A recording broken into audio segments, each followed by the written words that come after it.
of Sacrilege. It's recording, yeah. Sex, lies, and Okay. We've opened this year's series of talks on sacred places with Professor Orly Moore's suggested definition of sacredness in the context of places of religious worship. And obviously, as pointed out by Professor Limor, the adjective sacred is used in other contexts too. And one such context is human sexuality. That is a common attribution of some sanctity to the intimacy of sexual relation and to the restriction in certain society of sexual relations to matrimonial sexual relation. Intuitively, this might appear as borrowing a term from a religious term, from a divine sphere to the human and mundane sphere. And in this talk, I wish to challenge this intuition, or at least point to the use of these terms and contexts in an opposite direction, by showing that several Jewish sources from different ancient periods, while referring to the sacrilege of the temple or its vessels, resorted to simas of illicit sexual relations. This is a cropped photo of page 56b of Tractate Gittin of the Babylonian Talmud.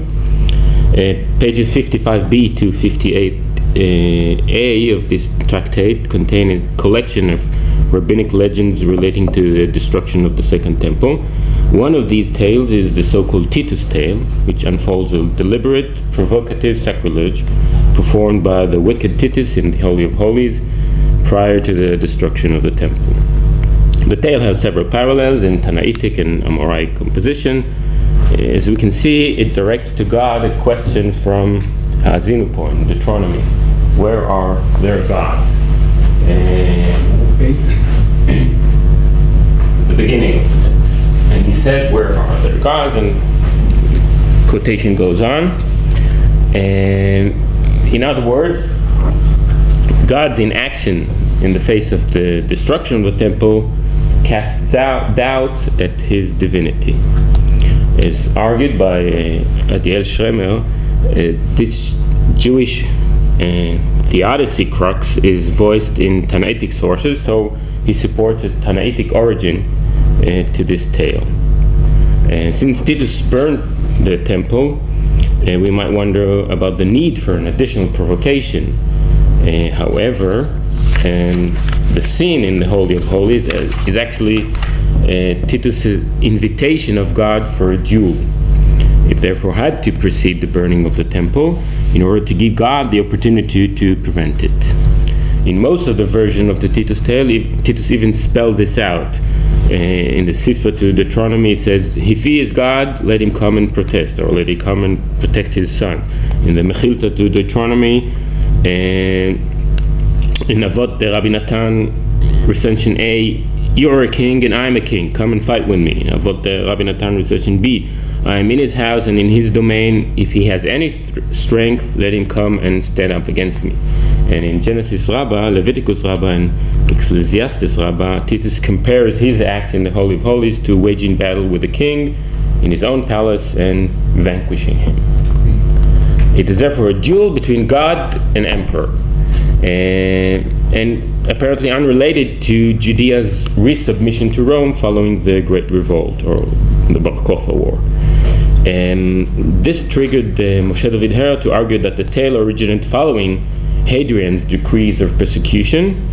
However, the same question, where are their gods, is directed to the Jewish God also in biblical literature following the destruction of the first temple. You can see Psalms 79:10, Joel 2:17, and it also emerges in another post-70 CE Jewish composition, Third Baruch. So raising it in response to the destruction of the second temple is actually quite suitable. Anyway, our focus lies on one specific act within the Titus tale, the sexual relation with the prostitute in the Holy of Holies. I chose to begin with the Titus tale because, as we shall see, it was offered many explanations, this specific act. But all of them fail to note that there are other references to sexual relations in the context of the presence of Gentiles in the temple. Another preliminary note is that the act is absent from the Tanaitic, the earlier version of the story. The earliest version are a fragment of the otherwise lost Mechilta to Deuteronomy and the Sifra to Deuteronomy, as well as from the Amoraic composition Genesis Rabbah and Deuteronomy Rabbah. It was therefore suggested in Rishis that the prostitute in itself is an Amoraic addition to the Tanaitic tale. Okay, despite it being an imaginative illustration of a religious theodicy crux, God's in action in the face of the otherwise expectation that he would. So what remains in the Tanaitic text? Only the drapes. He stabs the drapes and curses and blasphemes. That's also a sexual act. Valid. Yeah, but the drapes are actually, he stabbed, he had to kill something because then he says, oh, I killed it. Yeah. And okay. So despite this being an illustration of a religious crux, and despite the absence of the prostitute from the Tanaitic versions, scholar nevertheless suggested that the prostitute reflects some historical event or figure or symbolism. Gedaliah alone referred to the testimony of Josephus that following the capture of the temple, its walled court of the woman was used by the Romans as prisoners' camp for men and women, and of course captive women were sexually abused by the Romans. I mean, rape was and perhaps still is part of the atrocities of war. And you can shift. Yeah. And this is a small, very small part of a very large painting. You can see, it just gave you the proportion here. And the artist worked at it for years. And you can see this specific scene in the middle of the picture. You can see the high priest killing himself, but the women around are frightened from something completely else. You can see the woman here almost completely naked being dragged. This woman and this also naked women, they're afraid of something else. And so Gedaliah alone suggested that the prostitute is actually represents the abuse, sexual abuse of the Judean women. However, we should ask why represent the sexually abused captive Judean women by a prostitute. And Shmuel Kreuz suggested an offensive hint to the Jewish queen Bernice, which was Titus, who was Titus' spouse from the Jewish war until he dismissed her several years later in Rome. However, Bernice is not mentioned in rabbinic literature, so there's no indication that the rabbis who added the prostitute to the tale were aware of her existence. Joshua Levinson suggested that the prostitute represents Judea as a whole, as in the famous Judea Capta coin. This is a coin by Vespasian. According to this interpretation, Titus' intercourse with the prostitute is a rabbinic reflection of a Roman analogy between their military conquests and sexual conquests. It was developed by Julia Belzer in the article which I've asked you to read if you read it. Once again, however, we should ask, the rabbis who added the prostitute to the Titus had lived under a Christian, Byzantine, or Sasanian set of symbols. So how can we assume that they were aware of an alleged Roman perception that prevailed centuries earlier under the Principat? And secondly, a Roman visual conceptualization of conquerors and conquered in such masculine, feminine, sexual terms is not as sharp as Levinson and Belzer argue. For instance, you can see this relief of Rome as a goddess and the captured or conquered nations as a male captive. And the same symbol appears on the coin of our protagonist, Titus. And these are another capta or septa coins, this time by Augustus. And you can see different symbols of the nation that were captured. It's not necessarily women. Aegypto capta, crocodile, or Nike, goddess of victory with two snakes, or Nike again on riding on a bull or slaughtering a bull. Many capta with arrows, and it's not necessarily women. So if we move from history to literature, there were several suggestions for the prostitute that she represents some other symbolism. For example, Galit Chazan Rokem said that the prostitute represents the infidel Judea, following a typical biblical analogy, blaming the destruction of the first temple on the sins of Jerusalem or the kingdom of Judea as a whole. And the kingdom of Judea or Jerusalem is equated to an infidel woman and a prostitute in several biblical texts. However, the message of the Titus tale is quite opposite. It doesn't justify the destruction of the temple. It casts doubt at it. It asks why God has allowed it. So this is a different message. Levinson and Belser suggested that the prostitute might represent the effeminized passive God, thus blurring the distinction between the prostitute and another element in the tale which I've mentioned, the drapes. That, if you can see that he stabbed the drapes. He took the sword and stabbed the drapes, and blood came out, and he thought that he killed God. He said, "Oh, that's small, but not small in the sense of God."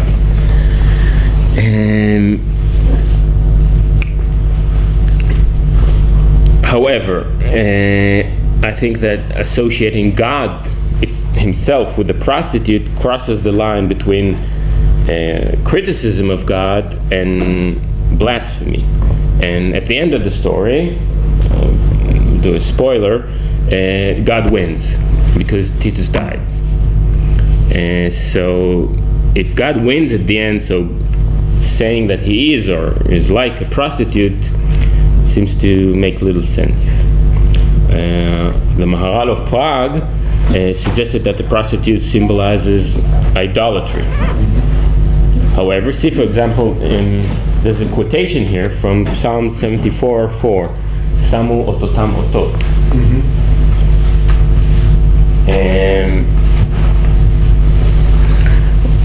And according to the common understanding of this verse, when the Babylonians conquered the first temple, they placed their army standards in the temple with some images on them. So clear, let's say, idols. And another relevant example is provided by a Greek official Seleucid description of the Sacrilege of Jerusalem by Antiochus IV. And this is a report preserved by Diodorus of Sicily, and he says that the king Antiochus sacrificed a sow, forced the high priest and the Jews to eat of its flesh, and sprinkled the holy books with its broth. So what I'm trying to say, that if idolatry is the issue here, why not represent her by some thing or act which relates more directly to idolatry then, rather than the prostitute? Alan Feldman views Titus' action as a claim of sovereignty. And indeed, in Hebrew, Baal is a verb, means having sex with a woman. And as a noun, it means husband and owner, Baal. However, the verb Baal appears only in one version of the Titus tale, in Ecclesiastes Rabbah. And in addition, we should compare this tale to biblical scenes that stress exactly such a transfer of power or status through sexual relation with another man's concubine. The tale of Reuven and Bilhah, the tale of Avner and Ritzpah, Adoniah and Avishag, and the scene from 2 Samuel where Absalom rapes David's concubines. And this is an engraving of this scene, very violent scene. David is here, up there watching. This is Absalom, and they both are presented as cocks or roosters. You can guess why. What I'm trying to say that in all these biblical scenes, the woman belongs to some man, and otherwise there was no point in having sex with them. The authority of that specific man, the usurper wishes to overtake by having sex with the women. In our tale, the prostitute is not sexually owned by a specific man. Actually, this is perhaps the only woman which is not sexually owned by some man. So this doesn't fit. And another suggestion by Galit Chazan was that the prostitute is a taunt at Mary of Magdalene. However, if the sacrilege itself that stands at the heart of the Titus tale is a Tanaitic notion, so why would a subsequent augmentation or addition to the tale be triggered necessarily by an anti-Christian polemic? And to sum up what we've said so far, forcing any historical or symbolic identification on the prostitute in the Titus tale appears to miss the story's deliberate choice of a woman who is devoid of such an identity. And it yields the impression that the prostitute is but a means to fulfill yet another contemptuous act of Titus in the Holy of Holies, sexual relations. And this also appears to work against the attempt to read the scene with the prostitute against the two biblical commandments that concern prostitution. One is Deuteronomy 23:19, and David Sabato suggested that Titus dared to perform the act itself in the temple rather than simply bring its wages. However, surely the biblical moral stain associated with prostitution in this verse is not the issue of the Titus tale. The second verse in this context is Leviticus 21:13, the prohibition on the high priest to marry a prostitute. And Levinson suggested that Titus' entry into the Holy of Holies is a negative counterpart of the legitimate entry to the Holy of Holies once a year by the high priest. And verses 13 to 14 of this chapter of Leviticus forbid the high priest to marry any non-virgin, not just a prostitute. So the ban is not related to any moral sense of prostitution, unlike Deuteronomy, but to the association of virginity with holiness. So we should ask, had the girl in the Titus tale been a virgin, would that have rendered the act less sacrilegious? I doubt it.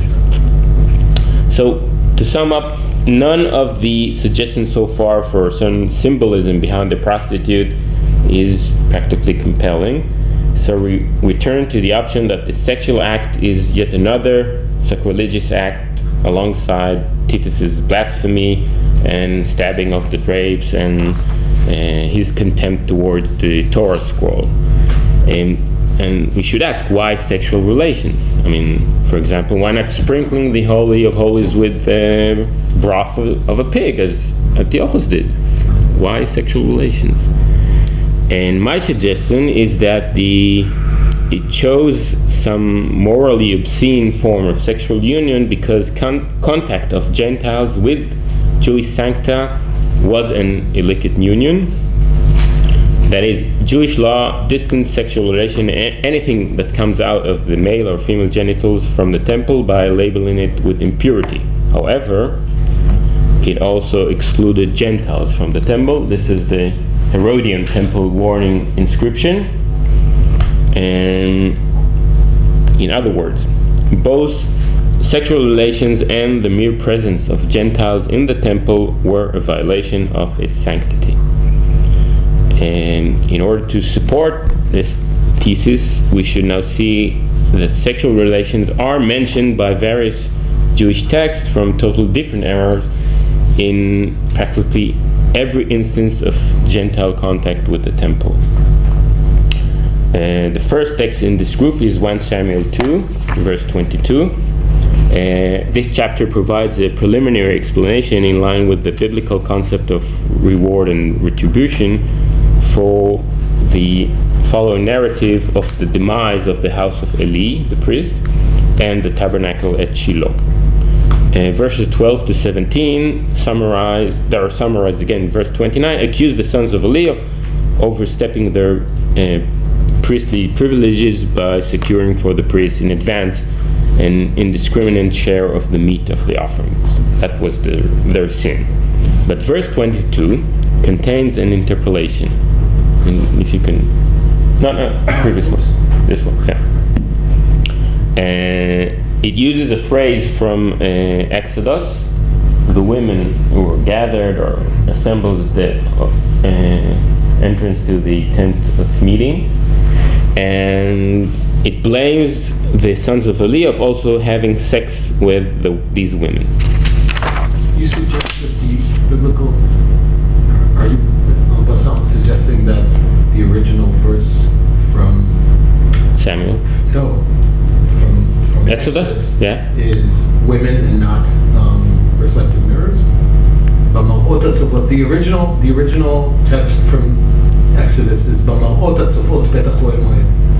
which is usually suggested to interpret that women submitted their brass spectacles or speculums, right, looking mirrors to the temple, and by that they kind of turned something that was for sexual matters into holiness, right? Okay. So are you suggesting that this may be the original? I don't know, but in the verse which we now have, it says women, and Josephus at the end of the first century knows that it says women. So perhaps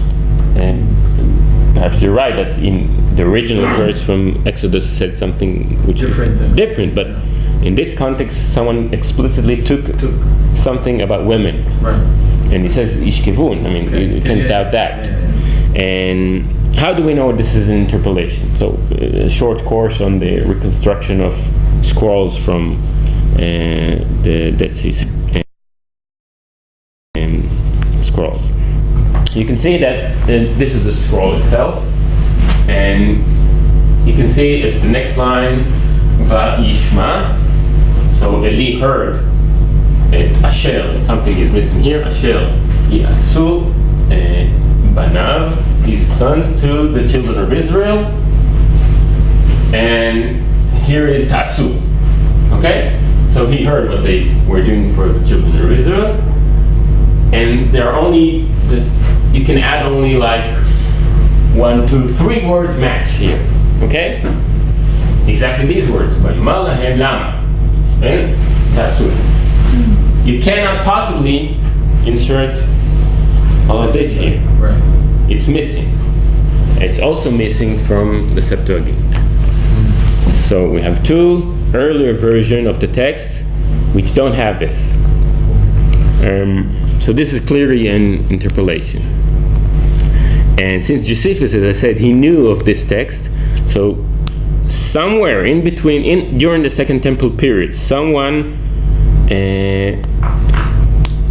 saw it necessary to add a sexual charge, a sexual offense to the sons of Eli as a reason why for the capture of the ark by the Philistines, Gentiles. This is a picture of the capture of the ark. You can see the priest in white, and the ark is falling, and the Philistines are taking it. And a very similar accusation appears in a Second Temple period text, Psalms of Solomon. It was written in Hebrew in the 1st century. In the 1st century BCE, but was preserved in Greek and Syriac. It seeks to explain Pompey's conquest of the temple in 63 BCE, verse 8-12 accuses the priests, among other things, of having sex with menstruating women. This is, you see, the ark is still here, although of course in the second temple it was, but the painters decided that it was, and the lamp is a bit strange. You see the 7 branches are separated. So in 2 incidents where Gentiles had contact with the temple sancta, an illicit sexual relation of the priests had contributed to it. Of course, Ezekiel also stresses the defilement of the temple prior to the Babylonian conquest of it, but as a priest, of course, he does not accuse the priests of having sexual relations with in the temple, but he does say that only a wall separated the palace of the king and the temple, and therefore the temple was defiled by harlotry as well as by the corpses of deceased kings. So he accuses others of defiling the temple with some form of sexual relations. However, in the Titus tale, you should say it is the Gentile himself which engages in the sexual relation in the temple. But also this notion is not strange to Jewish sources. And we have 2 sources saying exactly that. And they both accuse the Seleucids of having sex in the Jerusalem temple in the 2nd century BCE under Antiochus IV. The first is 2 Maccabees. This is a Greek composition from the 2nd century BCE. It survived in a heavily edited epitome. According to the anonymous abridger editor, the unabbreviated composition was written by someone named Jason of Cyrene, of whom we know nothing else. Due to the book's tendency to overdrama, martyrology, epiphany, elaborated descriptions of atrocities, it was argued to be kind of a pathetic history from pathos, emotion. And the literary style has downgraded its perception as a historical source, although it does use also some very good historical sources. It has, for example, several authentic Seleucid letters. But regarding the persecution itself, we have 3 additional sources on top of 2 Maccabees: the biblical book of Daniel, 1 Maccabees, which represent the official Hasmonean version, and Diodorus of Sicily. 3 additional sources. And as I said, Diodorus relies on a Greek source in that regard. So verses 2-6 of chapter 4 of 2 Maccabees describe the Greek sacrilege of the temple and includes offering impure animals, which is number 1. And this is, of course, also confirmed by 1 Maccabees and Diodorus. Bringing unbecoming things into the temple, and Daniel and 1 Maccabees mention in this context shikutz meshumam, abomination of desolation, and having sex in the temple, which is unparalleled in any of the other sources. And despite this fact, some scholars view this remark as an authentic historical reference. And, for example, Elias Bickerman and Victor Cherikover, based on an academic premise that today is viewed as Orientalist, decided that, therefore, the cult that was practiced in the temple was not a Greek one, but some Oriental one, with cultic prostitution, and it was brought by a Syrian garrison that occupied the Seleucid citadel. However, we know that this garrison was composed of soldiers from well-Hellenized territories in Asia Minor, not Syria. Another scholar, Benjamin Skolnick, found in this remark an indication that the cult in the temple was that of Dionysius. But the same composition itself, 2 Maccabees, only in the previous verse says that it was the cult of Zeus. It explicitly says that. So if it's not a historical tradition, why would the author of 2 Maccabees insert this remark? Jonathan Goldstein suggested a misreading of a reference to Antiochus IV in Daniel. A verse in Daniel, chapter 11, says, "Zroim mimenu ya'amdu v'chililu hamikdash," usually translated as forces from him, forces in the sense of an unusual form of plural of zroa, arm. Zroim from him will arise and profound the temple. And Goldstein suggested that someone read it not zroim but zorim, sowers of seeds or semen. Sowers of semen profound the temple. This is, as you can imagine, speculation. And on top of it, if 2 Maccabees knew the book of Daniel, then why it does not mention the abomination of desolation? This is odd. What I'm saying is that Jason of Cyrene was a native of an Egyptian Hellenistic city. And Herodotus says that the Egyptians and the Greek refrained from sexual relation in their temple.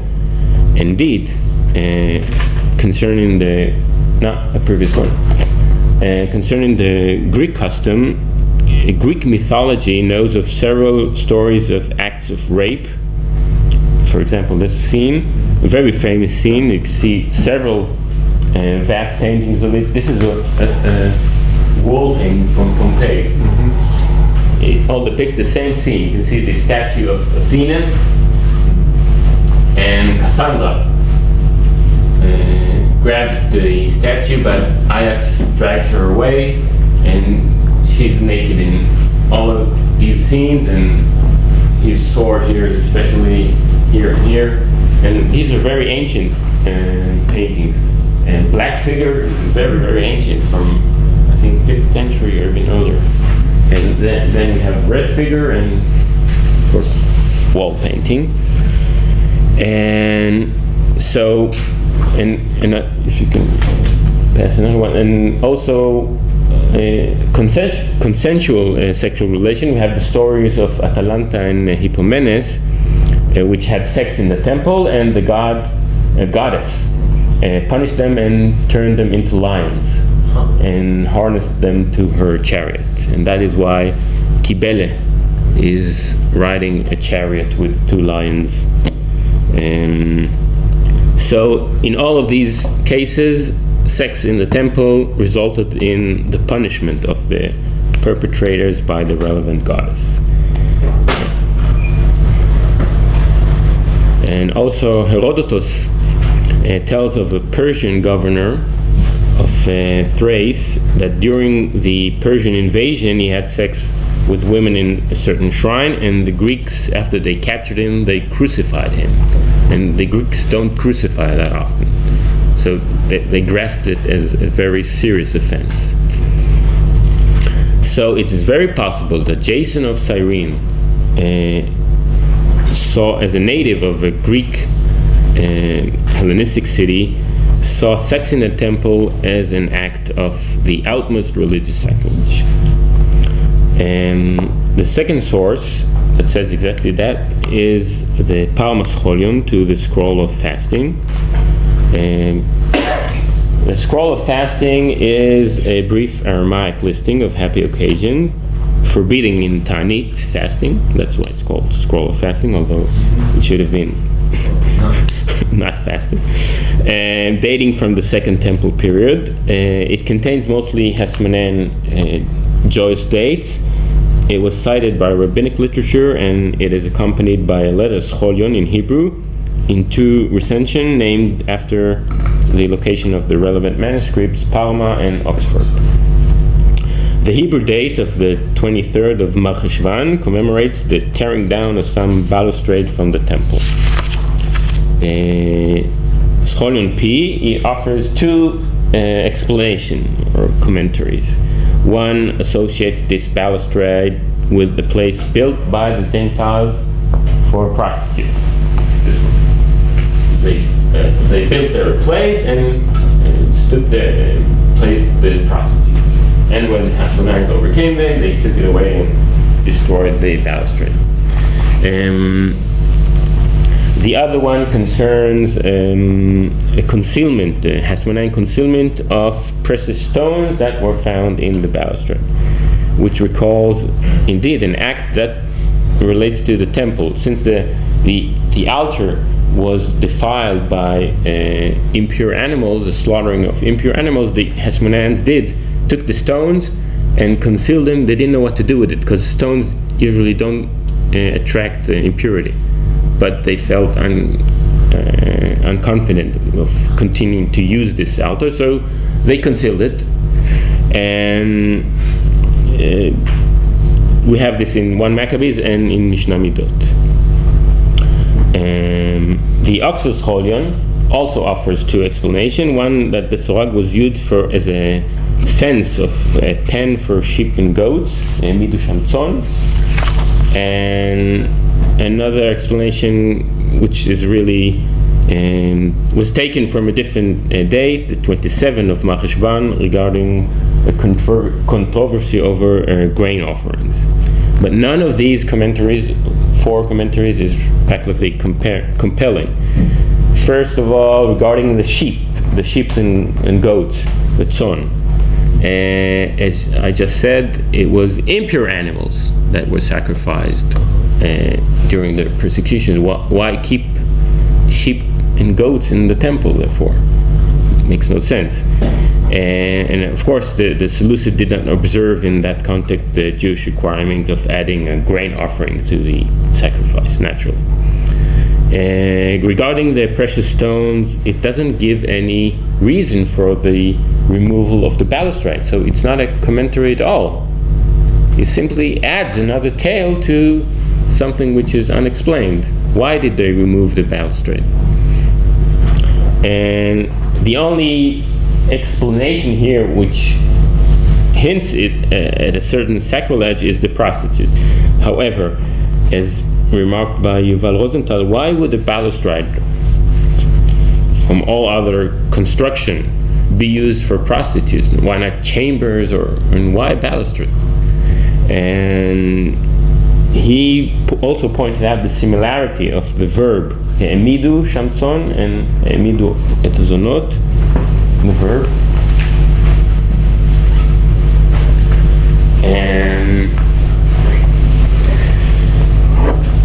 And he says that in the Babylonian Talmud, the relevant verb in this context, in relation to prostitute, is to sit rather than to stand.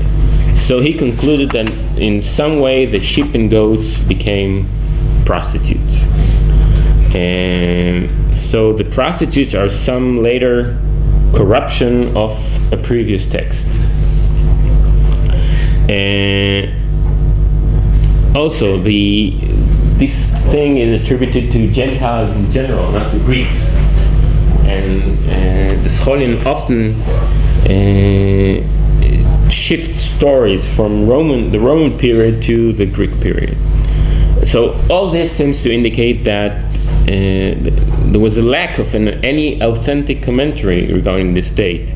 And indeed, the Scholions, both of the Scholia, freely add explanation whenever they have gaps which they need to fill in relation to obscure events. So also the historicity of this remark is highly doubted. And finally, if we've made mention of the biblical depiction of Jerusalem as a woman in the context of her conquest by the Babylonians, we have a verse from Lamentation, and based on several verbal connotation, it was suggested that this verse actually depicts the rape of Jerusalem. Why? Because Ba is also used in a sexual context. Ba came into a woman, and Mahmadim,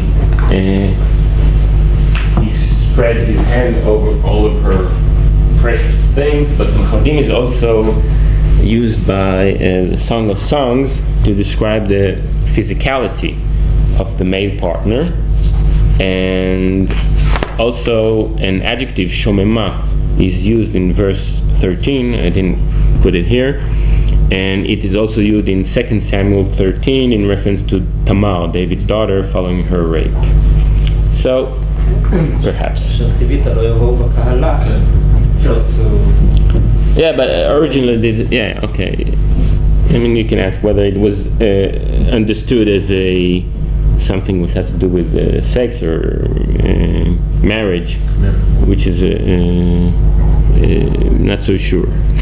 So if we can conclude, I think that's it. No. יש עוד שקופית? This survey has shown that practically whenever the Jewish temple has been violated by foreigners, some Jewish source enlists some sexual violation in order to describe it, whether blaming the priests or attributing the act to the Gentiles themselves. Since Gentiles were excluded from the temple, it is perhaps not a surprise that their forceful entry into its most sacred parts is described as a rape or a harlotry, or represents a punishment for a correlating sexual offense of the priest. It certainly sheds doubt or new light on such instances as in the Titus tale, which so far has been examined within its respective isolated context. Ade, thank you. Thank you very much. We have a lot of metaphors to wrap our heads around. I open the floor for questions. I have my own buzzing question, but please. Sexuality, sex. Yeah, I mean, let's talk about it. You need something else to wake you up?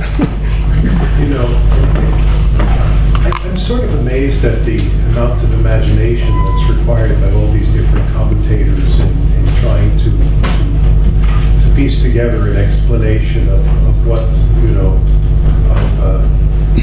of what this said, you know, what Titus did and why it's so. It's not a question, but it's sort of, I would.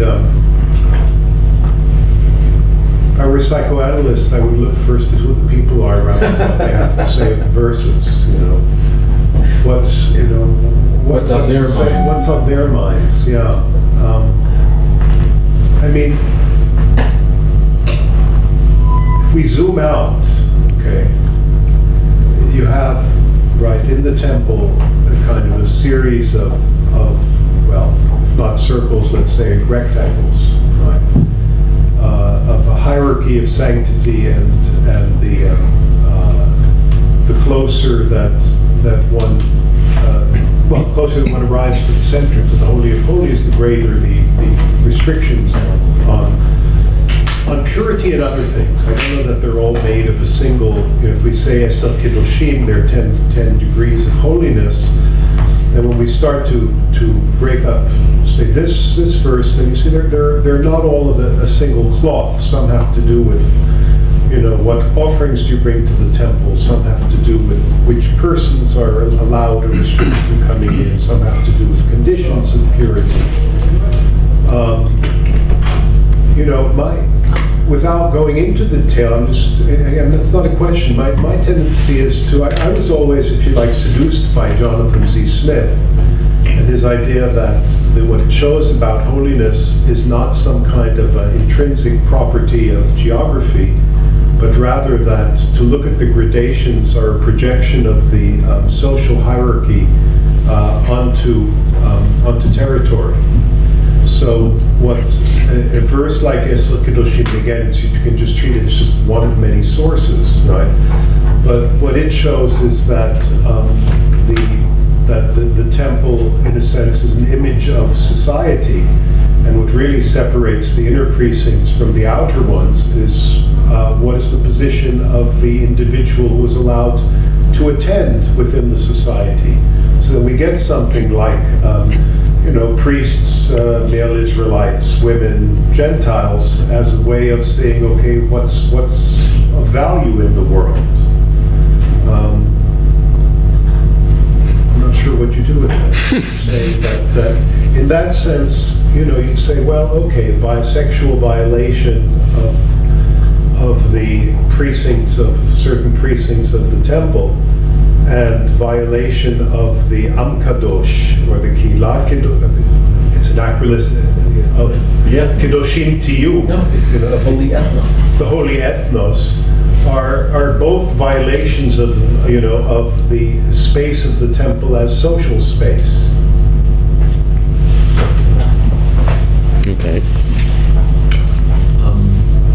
I want to say that I think your argument is compelling. It's very interesting for me. When you were talking about Atalanta and Romanus, the first thing that sprung to my mind was the rabbinic legend about the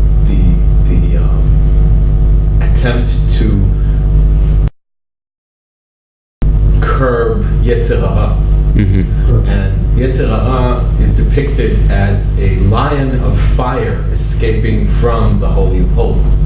And suddenly, this all adds up to a kind of mirror tale or polemic tale with what you were depicting as sex within the temple and two lions coming out as a curse. So suddenly, for me, what you provided is a very interesting explanation to the metaphors used by the rabbis in this specific context. But again, I think that if we think about it for a moment, there are a lot of metaphors within this setting of Titus's act of sacrilege, right?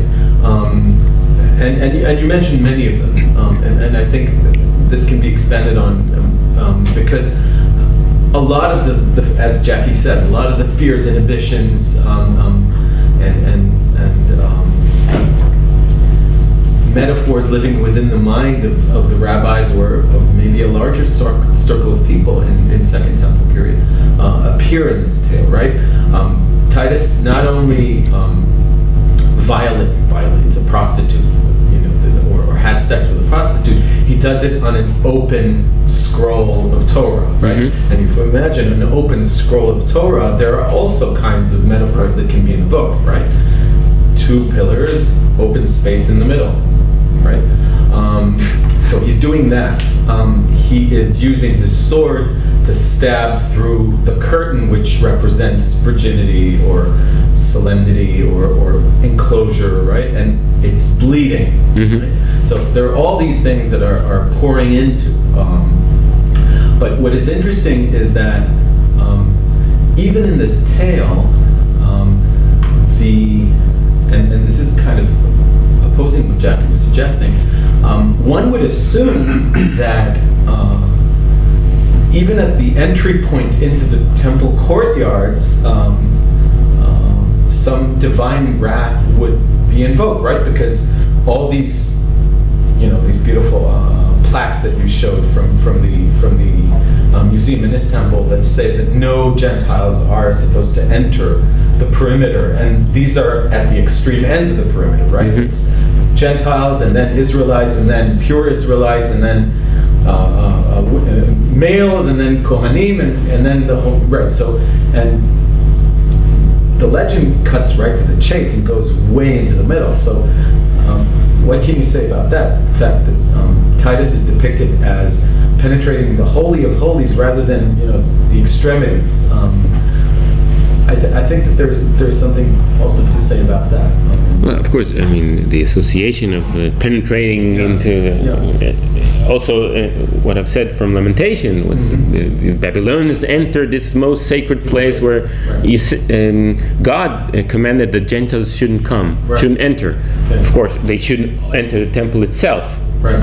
Already in First Temple period. Right. So it's the same scene. I mean, And those who are excluded, completely excluded, enter the most sacred place, penetrate, if you want the word that really gives the sense. So yeah, of course. I mean, but what I'm opposing is all these symbols that were poured on this poor prostitute. Which I think is maybe it's much more simple than people might think. I mean, because you see, it repeats itself. And what's is exactly amazing that people, Jews, who thought of the biggest possible catastrophe for a religious person, the burning of the first temple, the second temple, and maybe the first or the second association that they have is for sex. Isn't that a bit strange? I mean, Titus devastated, destroyed the place. Is there anything more to say? Yes, he had sex in it. But it's a place of intimacy. In other words, what is the temple about? Yeah. The temple is about intimacy between the people and their God. Right? That's all the temple cult is all about that, creating that intimacy. And of course, a lot of what we find both in Leviticus and in extra-biblical narratives is this limitation of intimacy, right? Nadav and Avihu try and violate the intimacy and bang, they're hit, right? So it's all about levels of intimacy. So of course, sex is invoked as I mean, of course. That's the question. I mean, your most holy place was destroyed. I mean, let's say someone hits the Kaaba in Mecca. Would sex be the first association? I'm not so sure. I don't know. Doesn't Isaiah, sorry. Just a thought, I'm thinking about the Christian version of Mary, the Virgin Mary. She is the tabernacle, and she is the one who is being pregnant with Christ. So there it is without human hands. She is a Hand? virgin. Yeah, sure. But this is something else, the association of virginity with sacredness. But yeah. Could it not be an association of Rome with whoredom, with harlotry? Yeah. The great whore. Yeah. No, but it's beyond that. I think. Sorry for barging in, but the three things that the sages are so petrified by are Gilui Arayot, Shlichut Damim, Avodah Zarah, right? Sexual Incest. It's not only incest. It's obscene sexuality. Okay. Obscene sexuality, murder, right? Shlichut Damim, and idolatry, right? And these are, I think that in their minds, and maybe I'm juxtaposing my own, but in their minds, I think this is the Holy Trinity of Rome. Right? What does Rome stand for? Rome stands for the games, where slaughter of human life is all over the place, and this is what Romans do. Right? When these people from Judea look at Roman culture, they say it's about brothels, right? It's about games, and it's about idol worship everywhere. This is how they visualize Rome. So 1/3 of this Trinity, Roman Trinity, is sexuality, obscene sexuality, something. And what does Titus do? He uses a sword, right? Games. He does that, right? And he violates our Torah, which stands for what? Everything but idol worship. We revere, Jews revere text. We don't revere images, we revere text. We revere the Word of God. Right? So, again, you've got these three themes in this act of sacrilege. It's everything Rome represents. Titus is the epitome of what Rome represents. Of course, in a very negative depiction. Go back to what, the famous discussion between another essentialist and within the sages. Shimon Bar Yochai, what Shimon Bar Yochai thinks about Roman actions in the world. People praise him for doing, the good deeds of setting up marketplaces, paving roads, and so on and so forth. And Shimon Bar Yochai says, this is not about what you think it is. It's about the Roman agenda, and that is harlotry, killing, and idol worship. Right? So this is what it funnels down to, or channels down. But my whole point was that Titus is not the first time that harlotry or sexual relation is associated with this. I mean, you're right. I mean, if it was an isolated tale in referring to the Roman conquest of Jerusalem, of the temple, yeah, sure, perhaps. But we have it on several other occasions, and of course they didn't know Rome. So perhaps, sure, there are different symbols. It's an escalating process. In other words, the epitome of this kind of escalation is that certain moment in time where it all kind of converges. And as you know, and as you suggest also in the talk, this is a real fundamental moment, right? This is the breakdown of Jewish history as we know it, right? Mikdash, bli mikdash, with a temple, without a temple. What happens to the Jewish people? Either whether they're dispersed at that moment or not, whatever. But still, it's a crucial moment in time. It's almost cosmic, right? And he is generating that cosmic event. That cosmic event has to do with sexuality.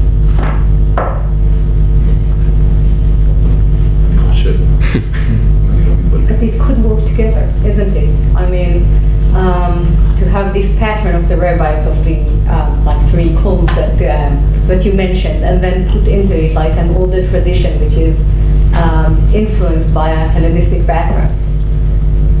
So it could work out this way. There is the tradition taken from the Hellenistic side, and I was very impressed by your argument, and I'm not surprised at all that nobody notices before, because anything connected to gender and Second Temple Judaism is because it's in the very beginning, I think, of the study. It's like a young field of study, and in Second Temple Jewish studies, it's just the beginning, and many instances of Hellenistic background regarding women, femininity, and otherwise has not been recognized yet. So I found it very convincing, and I think it could work together very well. We have this tradition, and it kind of fit into a new pattern which the rabbis has.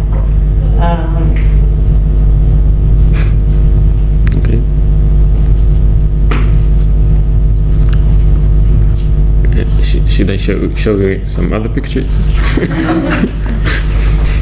By the way, it's interesting to see how I haven't thought through, but how these pictures and kol hakavod, it's sort of seeking out the appropriate, these pictures to illustrate your points from the mostly medieval, right, and later artwork, which is, and I wonder, almost, I don't know if it's just didactically or in terms of the imagination, the ways in which, even though we can separate, these are medieval pictures, in what sense these give support to your explanation. I'm saying it possibly. I think it's.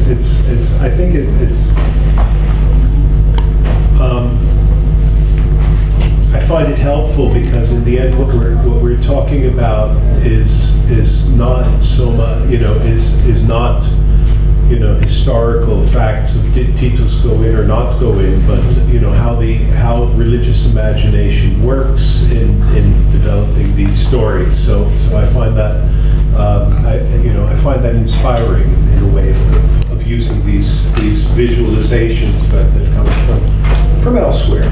Yeah. And elsewhere. John? שאלה לאן רצית להגיע? תכירו, נשיא האוניברסיטה. שלום. שלום. הסמינר של ממש לא, הסמינר של מה, אם כבר? מה? הסמינר של מה? של המרכז לחקר המרת דת. המפגשים דתיים. סיסה. אני אפי שון. טוב, נעים מאוד. אני נמצא חדר אחר, אבל אמור להיות אוכל. food for thought. מכל מקום, מקום שאדם רוצה. כן. we should have converted him. May I ask another like final question, which is not like right to the point that we have to come? Yeah. Just about the blood with the sword. Is it? I'm sorry because I'm not an expert of rabbinic literature. Was it connected with the Roman prodigies? With what? The prodigia. Because if you read Levi, it has those omens that happens every year, and some of them are the blood dripping from the gods, or water turning into blood, or all sorts of stuff like that. So I was wondering if that has any kind of. I'm not familiar with someone trying to explain the blood as a Roman symbol. I'm familiar with someone, Israel Yuval, who suggested that this is a jeer against Christianity, the tearing, but it's not really convincing. He says that this is a joke, but I don't think this story is very funny.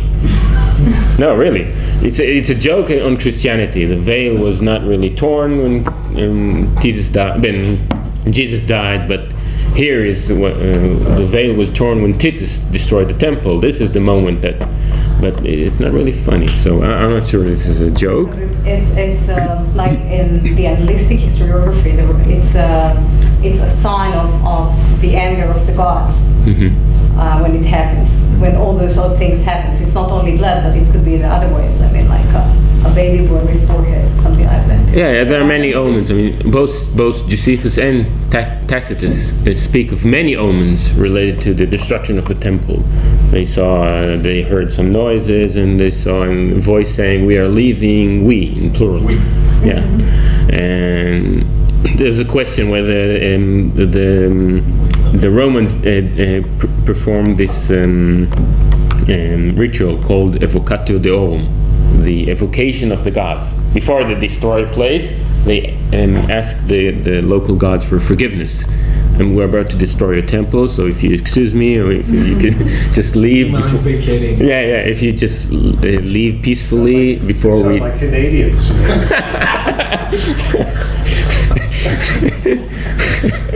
Yeah, very, very polite. So. I'd like to ask the Manhasset Nation to forgive us for having this conference. Yeah.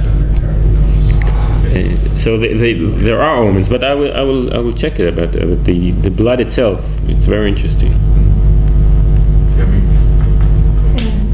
Again, sorry for insisting on the Christians in us. No, go I'm ahead. thinking about both the temple veil being separated. You just while Christ was crucified, you just mentioned it. I'm thinking also about the idolatrous woman who's been. It is a story from the New Testament. Who of you will cast the first stone? Exactly, yeah. And this is also connected to the temple. It is located in the temple. The narration is located there, and in the 12th century they even showed the place where it happened underneath the foundation stone on the Temple Mount. So again, we have this imagination of idolatry towards and sexual. Yeah, you're right. I mean, just like in Psalms of Solomon. I mean, but then you accuse the locals of sexual offenses that lead to the destruction of the place. I mean, like there's something like harlotry all around the temple, and therefore the temple was destroyed, and Christianity replaced Judaism. I mean, without a religion without a temple. I mean. Perhaps something like that. Substitution, like a replacement, but perhaps also with the dialogue that's. Okay, I have to think. It sounds like an accusation. I mean, harlotry in the temple.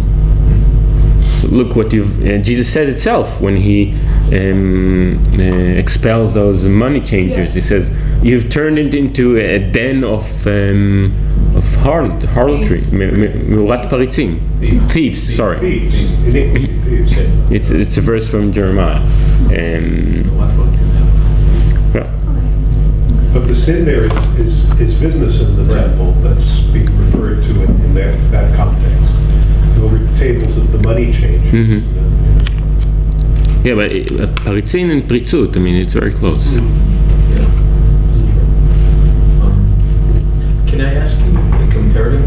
Mhm. Do you know of any similar events, similar occurrences, similar depictions from Roman, Greek, chronicles of how other temples are related to by Roman soldiers at the time? Say, I don't know, the way houses of worship in Gaul, for instance, or sacred stone circles.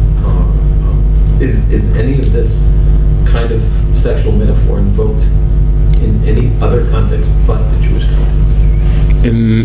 First of all, you should ask about whether we have whether there were deliberate acts of sacrilege, and whether locals who experienced the destruction of their most sacred place thought of it as so. These are actually two questions. Right. I'm not so sure that there were acts of deliberate. As I said, I gave you the example of this Persian guy, which was a deliberate act of sacrilege, and the Greeks didn't have to imagine it; it happened, Right. and they crucified him. So, and this is not an imaginative tale, but I'm not so sure. I'm not familiar with anything. A sacrilege of a sacred place that was later perceived as a sexual offense. There are many stories about sexual abuse. I didn't bring another story of a Galatian woman who was raped, but this has nothing to do with any temple, so I didn't think it fits. But I'll continue to search. I don't have any better answer to this question now.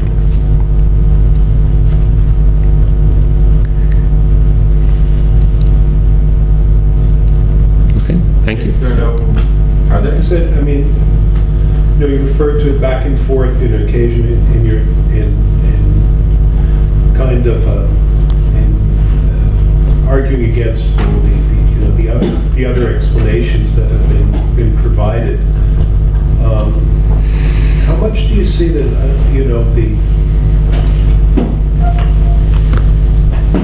as a general question, how important do you see, even beyond the specific case, how important do you see in antiquity the notion of,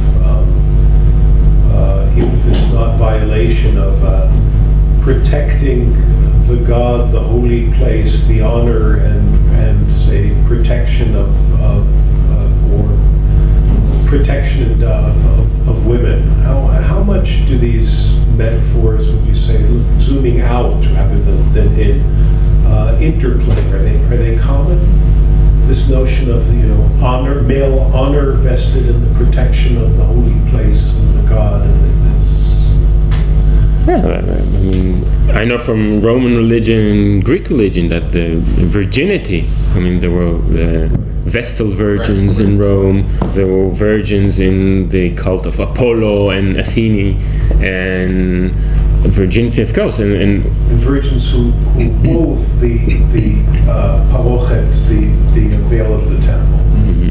Yeah, and I know a story about a very hated emperor, Elagabalus, who married a Vestal virgin, and of course the Romans were, of course, appalled. Outrageous. So sure, virginity and women and sanctity, they fit very well together, I think, in a male mind, we should say.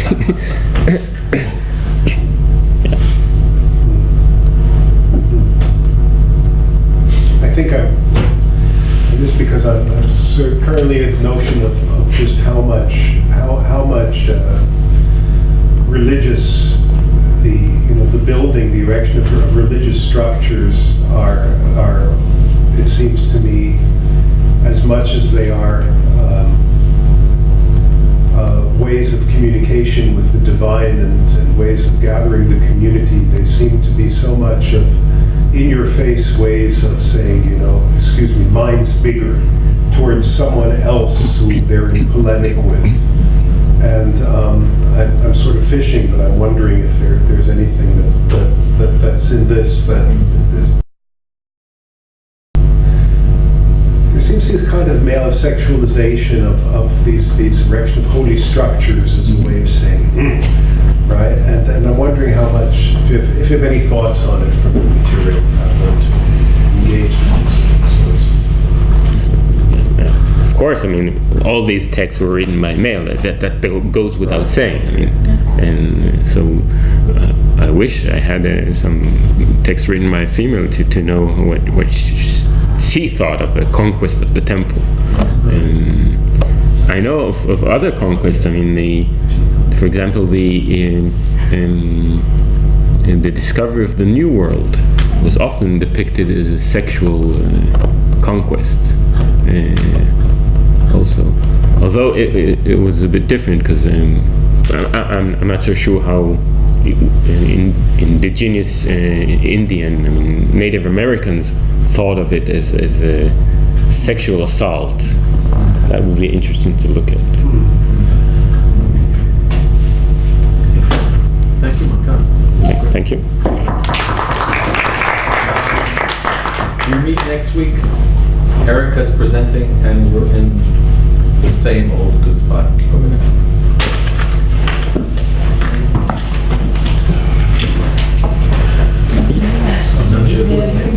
לא בטוח שהתסיר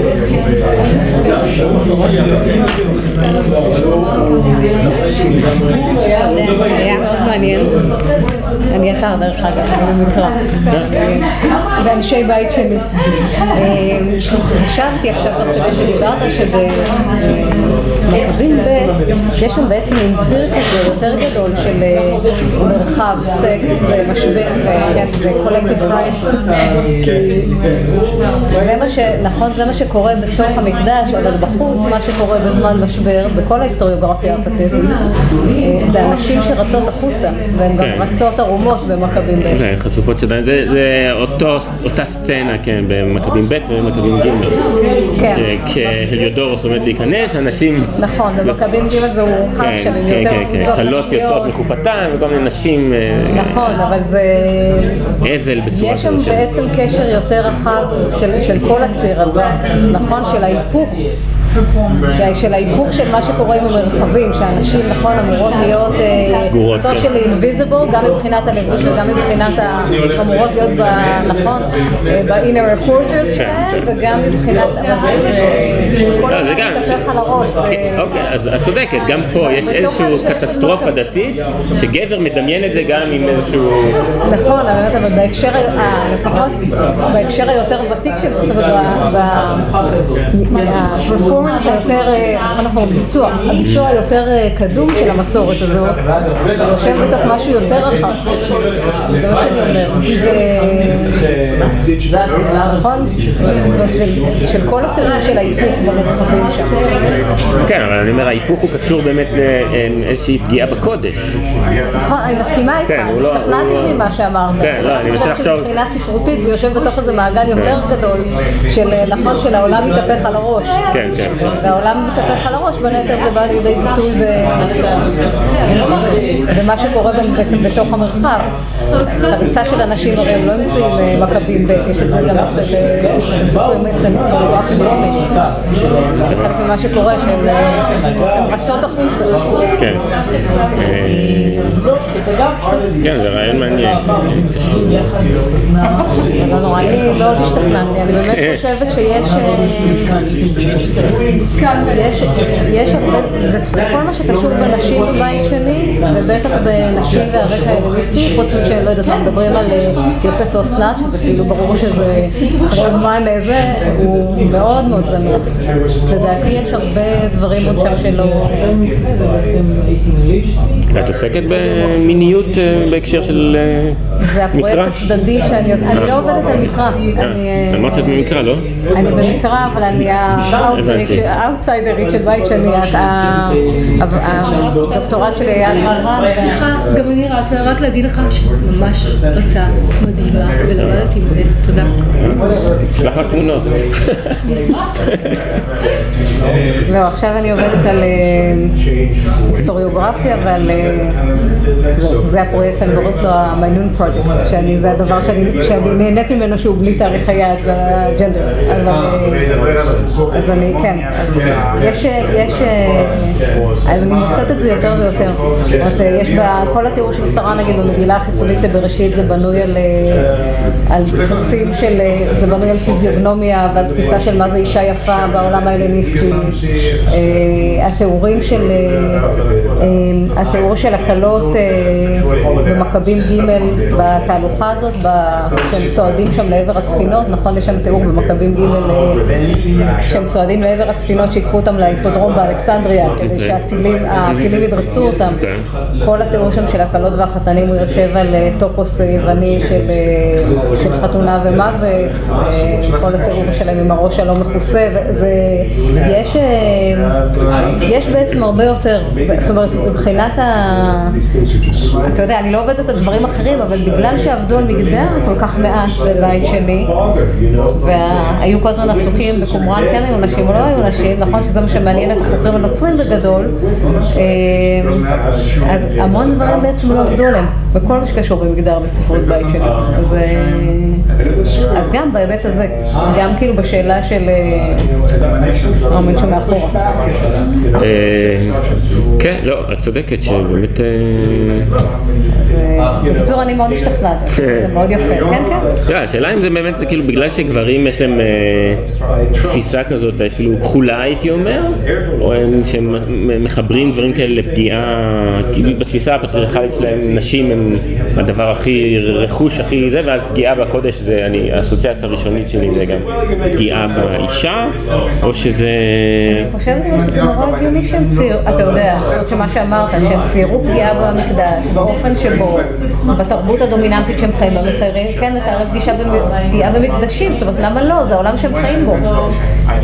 אני לא, אתה יודע, זה לא נראה לי באופן אישי נראה לי הדבר, אתה יודע, פגיעה במקדש לא צריכה לדעתי תיאור איזושהי אנלוגיה למשהו אחר, זה כאילו באמת, החריבו את המקדש היחידי שהיה, יש משהו יותר נורא מזה, אבל כן, יש, זאת אומרת, לפחות צריך.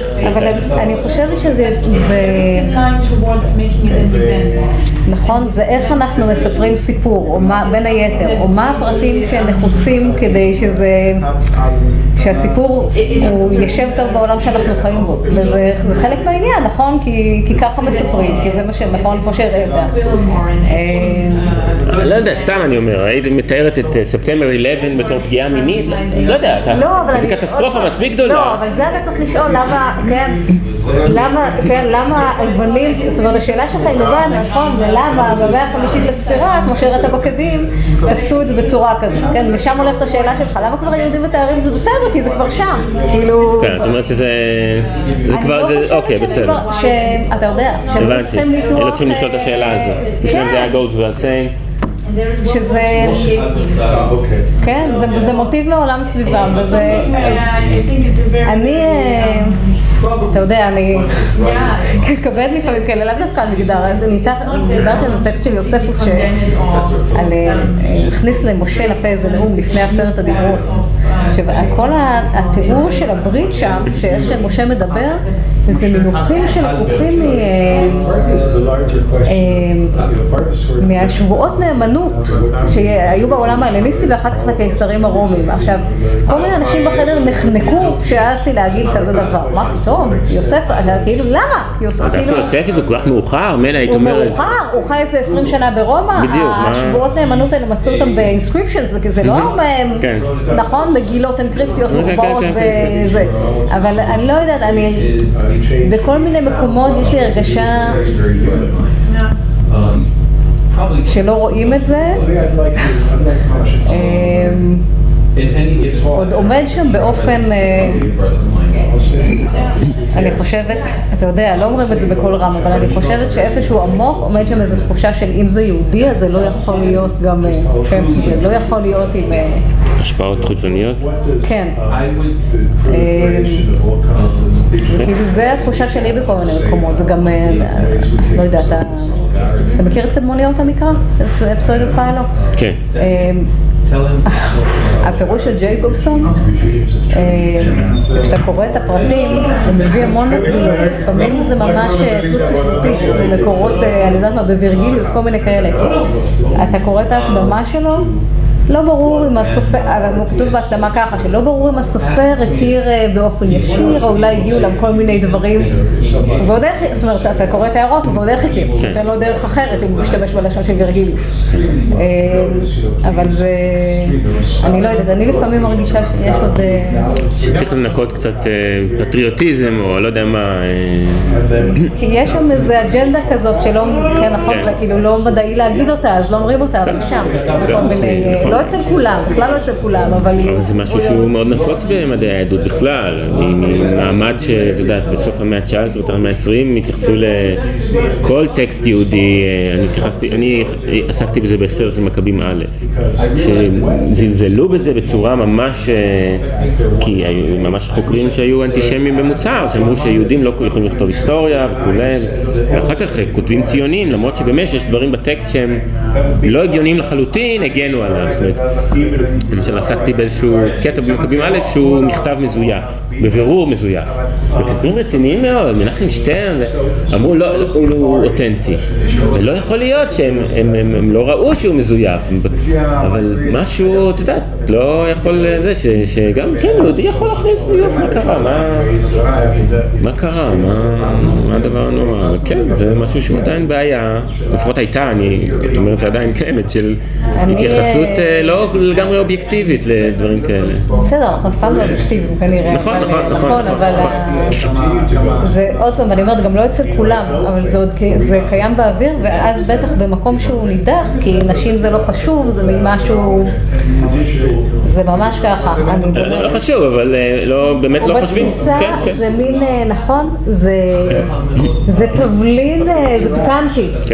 זה לא משהו, עכשיו למה, אתה יודע, כשתתי את ההרצאה על קומראן בקונגרס, על הכנסת הפוקרפון, אז משה בירנשטיין אמר לי, אבל למה צריך, אין כל כך הרבה במגילות על הגוף של נשים, למה את אומרת שצריך לדבר על זה? אז הוא אמר, אוקיי, למה? וכלי נשק יש הרבה, וידין ישר קפץ את זה בשנות ה-50, אז מה? כאילו, נכון? זה פשוט שאלה של מה נתפס בית שלי עוד מאוד, זה באמת בהתחלה, זה מאוד מאוד שמרני, אני חושבת, את התפיסות בהרבה מובנים. זה לא שאין, יש, אלה בפינלנד, יש את יהודי קריטה וזה שעובדים מכיוון של מדעי החברה, זה לא שאין, אבל בהרבה מובנים זה עוד, זה לא יודעת, אנחנו 30 שנה אחרי מה שלימודים קלאסיים עושים עם הטקסטים שלהם, בהרבה מובנים, ואנחנו, לא יודעת, 15 שנה אחרי מה שעושים בלימודי מקרא. אצלנו כאילו עוד לא אומרים את זה, או עוד לא הגיעו להסתכל על הטקסטים בצורה כזאת, זה בכל מיני מובנים. אז בגלל זה אני באמת כאילו, זה לא מפתיע אותי שאף אחד לא... כן, באמת אבל זה מאוד יפה, אני מאוד השתכנעתי, ותודה. גם נורא שמחתי, יש פה הרצאה של הבית שלי סוף סוף. לא, אין פה הרבה, זה תמיד כאילו הכל בירושלים. זה מבאס, יום עבודה לנסוע לשם. טוב, ובהצלחה. מתי אתה פה עד סוף השנה או שזה שנתיים המלגות? לא, זה שנה, אני עד אוקטובר. אז אתה במרוץ של ההגשות? כבר עכשיו כבר מאוחר, כן, הייתי במרוץ של ההגשות, נראה מה יהיה, לא יודע. בהצלחה. תודה. זה עולם קשה. כן. אני הייתי... ארבע שנים הייתי בפוסט-דוקים, בכל מיני מקומות. טוב, יש סבלנות. כן, צריך בעניין הזה. טוב, להתראות. תודה, ביי. including a extremely poor, we're all very significant here, right? We're going to check down my and then, no, there's another case. The question is that if they had a selfie during, if they had just spread during the Holocaust, said, well, You know, many of these people diaries wrote in order to preserve their struggle for the future. In the case of Riverview, in order to provide evidence for the prosecution, right? And that's what would make it a success. Whereas here, right, Robin's magisters, the Hollets, sending out these messages. Well, if they could know and make a difference, that would be a success. If you know they knew that their struggle was heard outside, and then the Germans running the camp might be called to account for their medical expenses. Here, this will be a success if the actors plays a big role in the next film. So the moral value of these projects are different.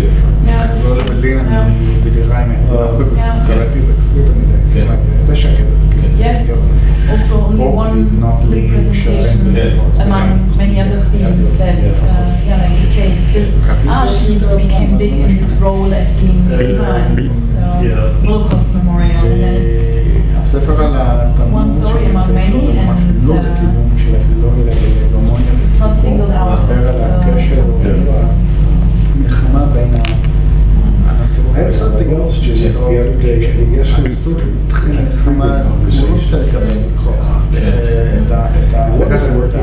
Working, we're doing a Polish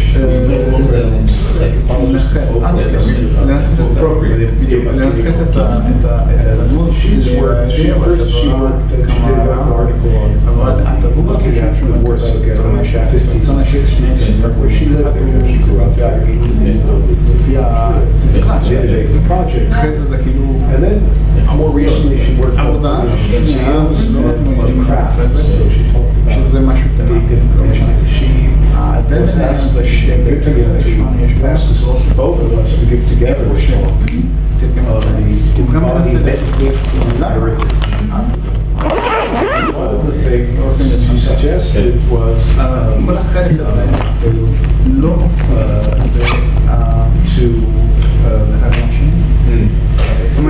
she's pushing this project, and saying, well, why embodiments in the plural? Occasions that give the body places, through different frames, through different theologies, and so on.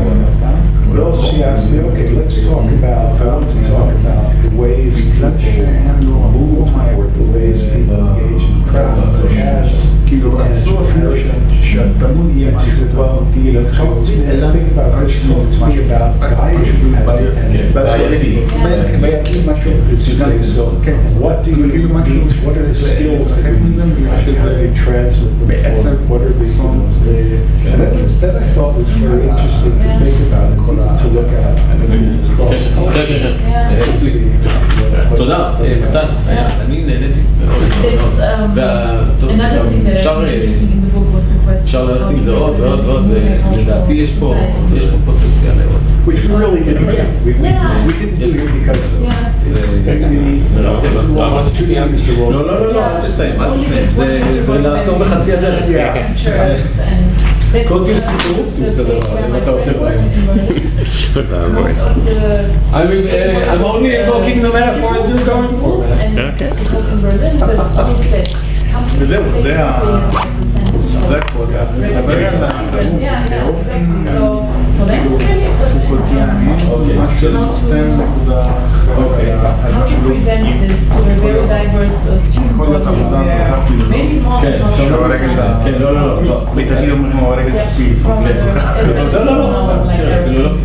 I found a little bit.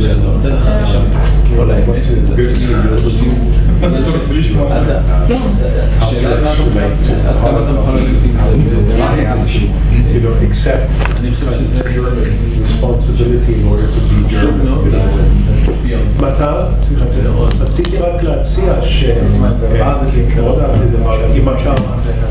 מציע, זו פשוט דעה שלי, אתה מציע את זה לקהל שעוד הידע שלהם שהמקורות הוא עברית, הוא נמוך, אני רוצה להגיד על תחזור כמה פעמים על מהלך הטענה שאומר, תראה, כאילו, בואו תזכרו, מה שאני עושה זה שאלו כל הדמיונות וההסברים שנשלו, אני רוצה כן להריד לכל אחד למה הוא לא שווה כדי להציע לכם אלטרנטיבה. זה מה שאתה עושה, אבל כאילו תכריז עליו מדי פעם, כי אחר כך נכנס להרבה פחתים, ואז אנשים לפעמים, אז שתמיד יחזרו לאותו מקום. תודה. תודה רבה. We had in Indonesia, that's another thing, like the project that we do with Indonesian anthropologists, and it's also like this tandem research, Lehrforschung, like research, student research project, where there are pairs of students that do field work both in Indonesia and Germany. And one of the teams, they researched on the Stolperstein. And the Indonesians, they really sort in this case, the German commemoration culture as a role model, and as an example of commemoration.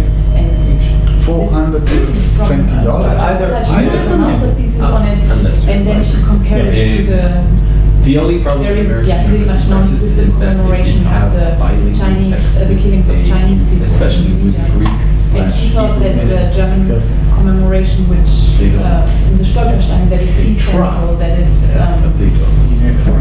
it's a lot of small traces in German cities. She liked it very much, and she was very impressed by it. And I think that's something that the digital forms cannot replace. It's part of German cities and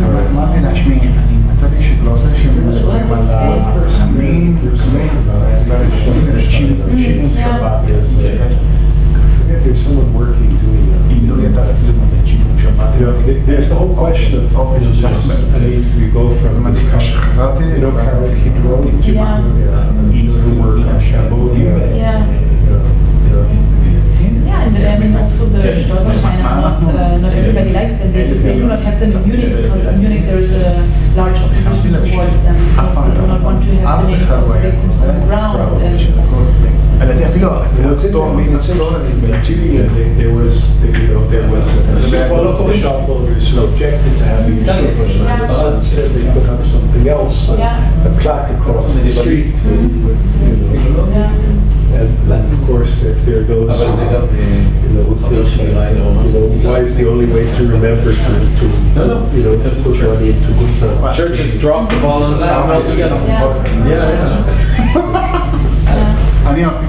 לא, אני יודע, הוא לא, he's a true believer, he's very frustrated. He's very frustrated. He believes that my friend Roger is an essentialist of European culture. He says that by dropping the ball on language, Europe has completely capitulated to not only the New World, but to the signs, Islam. Yeah, I was about to say that. Okay. Well, he's And he's a right winger. He just wants that behind speaking about Soros and conspiracy. But that's my friend. He's a good man, but he says so many what is done culturally in Europe over the past 45 Because years. it's so many that they get kind of Dropping the ball on what is European about Europe. Now, he's got a point. Does this continue? Do you have further funding? I'm not sure that that's included, but he's got a point. בשבוע הבא. בשבוע הבא זה בעניין.